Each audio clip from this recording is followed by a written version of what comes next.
Hi అండి. ఇవాళ చుక్కకూర కర్రీ చేశాను. ఎలా ప్రిపేర్ చేశాను వీడియోలో చూసేయండి.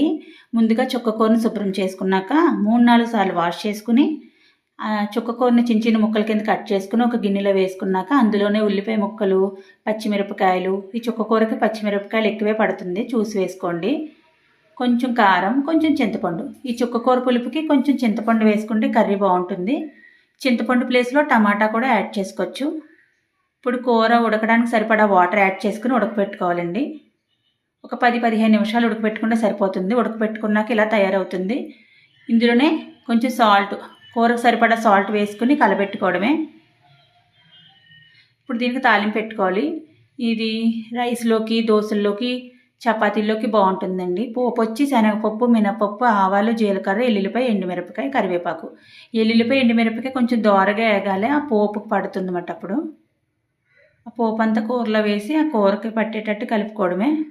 మీకు ఈ టర్న్లో కావాలంటే నువ్వుపప్పు కూడా యాడ్ చేసుకోవచ్చు. వేయించిన నువ్వుపప్పు ఉంటే ఒక 2 స్పూన్లు యాడ్ చేసుకోవచ్చు. కావాలంటే ఇంకా నాన్ వెజిటేరియన్స్ అయితే ఆ పోపులోనే ఎండ్రేలు కూడా వేపుకోవచ్చు. ఈ కూర అయితే బాగుంటుంది, పిల్లలకు కూడా నచ్చుతుందండి. మార్నింగ్ లంచ్ బాక్స్లోకి ఈజీగా చేసేసుకోవచ్చు. చాలా హెల్దీ కూడా. మీకు మా వీడియోస్ కనుక నచ్చితే ప్లీజ్ లైక్ చేయండి, షేర్ చేయండి, సబ్స్క్రైబ్ చేసుకోండి. Thank you. Bye bye.